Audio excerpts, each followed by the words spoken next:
Hey everyone, so this is my video on the follow-up to my Tap Titans video. So if you guys don't know, I did a video on Tap Titans very soon after it was released. Now, this is about a week afterwards, and as you can see, I'm pretty far into this game, to the point where I'm on stage 74, and literally I have it automated so all these monsters can literally just knock out the monster, the big monster here, in under a second, maybe 2 seconds. And obviously I have a ridiculous amount of gold, and this is my style of play. I love it. I think this is the main style of play that most people like, from what I can tell. Basically automated. Some people I've seen, they love just maxing out the manual stuff, which means all the stuff in this red tab, which pretty much allows your champion to do a lot of the damage.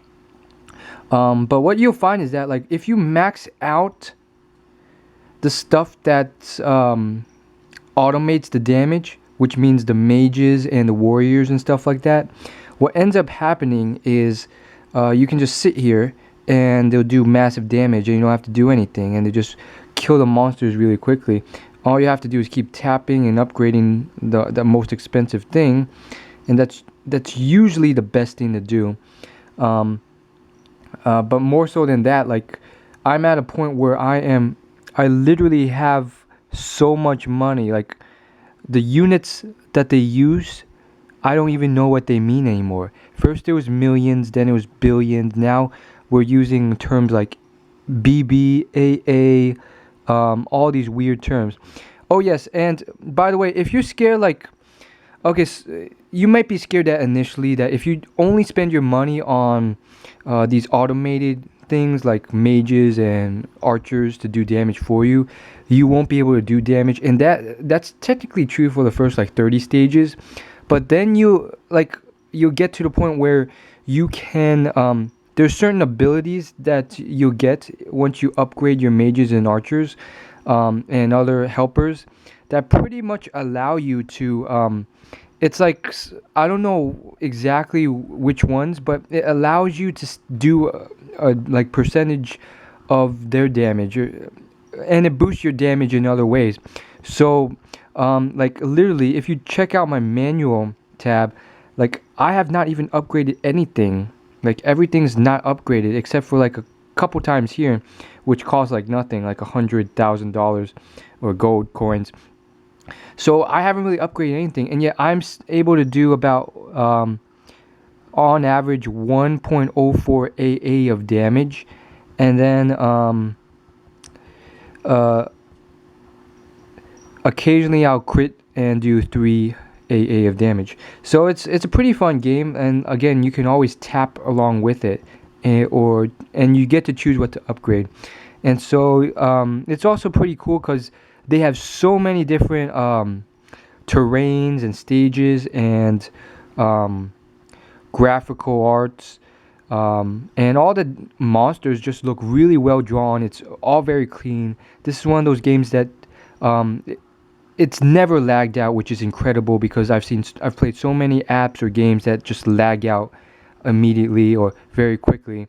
And there's more to the story than that. Okay, so again, you're probably wondering why they put all this time into it. This is one of the reasons. They make money off of it through this ad, but it barely pops up, and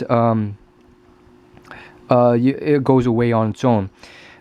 So now I want to get to the dark side of the game, which is pretty much that people have found ways to exploit it to get to the highest level or get to the highest stage.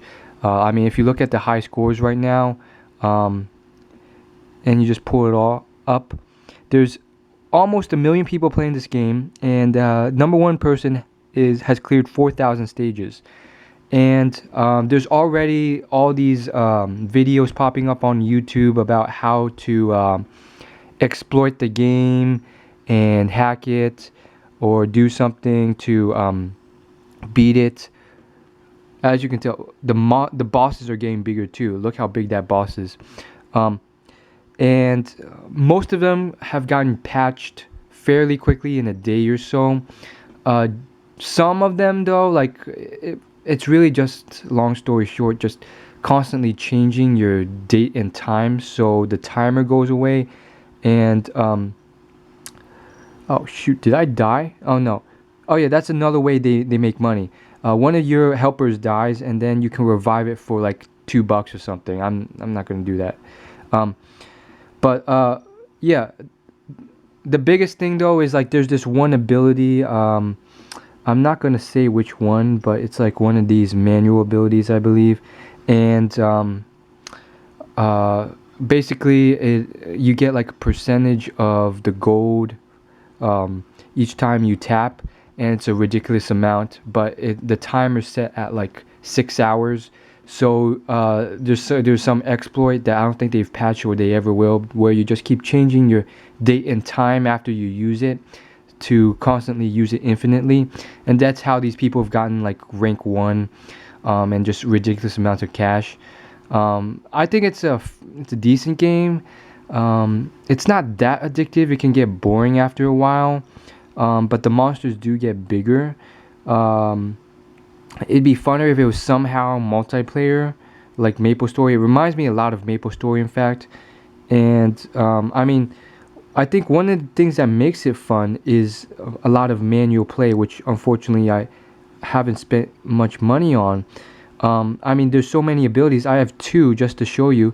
I can use this, and you get that cool animation. And then this one, which is like a shadow clone, which does damage for you. And you can buy all these really cool abilities. In fact, I'll spend some money now just buying a few of these. But there's some really cool stuff, honestly. And it's all from manual, and it's pretty much just really cool little snippets of stuff that can be done, including the shadow clone that's in place now. And yeah, that's my review of this game. So let me know what you think, and leave in the comments any suggestions on other apps or games or videos that you think I should do, or suggestions. Thanks so much for watching. I'll see you guys later, and hit the subscribe button if you're not subscribed. I'll see you in the next video.